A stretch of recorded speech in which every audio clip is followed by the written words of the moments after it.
we want to know exactly how to take this heart rate. I've seen a lot of people do it, and I like to do it here. We're going to show you a couple places.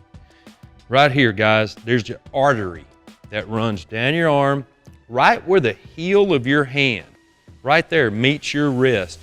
That's where that artery is. You can wrap around if you want to and do this way, but here's the problem. I think most people press too hard when they do it, because I'll see people, man, they're like, golly, you're all the way to the bone there, let go. So don't press so hard. Very lightly place these two fingers. Don't use your thumb because you have a pulse in your thumb. Remember that artery? Yeah, that's what you're feeling. These two fingers, very lightly, right here. Now, I'm slowly gonna start pressing. There it is. They're at heart rate, okay? Now, if you don't like it here, you have an artery right here in between your bicep and tricep, and I'm gonna do the same thing. I'm gonna press in. There it is. Man, it's beating, it's excited, it's ready to go.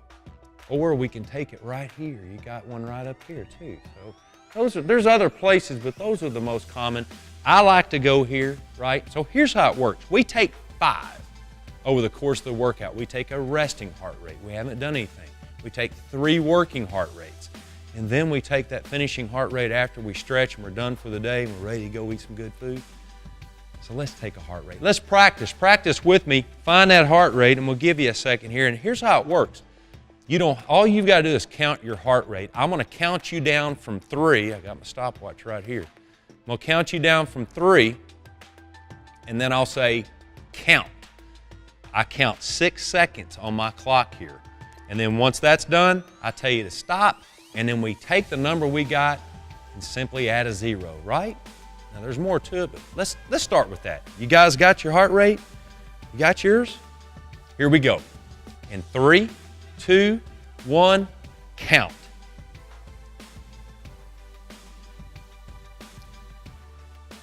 Stop. 7, what'd you get? Okay, they got a 7. Take the number you got, and it's easy enough math for me to do. Add a 0, right? So 70 beats a minute for a resting heart rate. If you got an 8, you've got 80. Now, what does that mean? Okay, we need to take heart rates based on age, okay? How old you are. It's a number 220 minus your age will give you your max heart rate, okay? So then we take percentages. We take 50% and 85% of your max heart rate. That gives us this little window here to operate and work out and know that our heart rate should be right in here, right? Now, look on the screen. The table's popping up right now. For your age, you take that number you just did, add that 0, find your age, and look across. Now that resting heart rate should have been closer down there around that 50% mark, so that's the bottom end.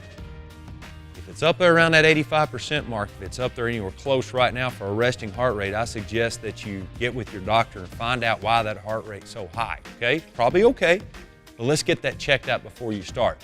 So while you're exercising, we like people to stay around that 70, 75 mark. That's a fat burning mark, man, it's going on.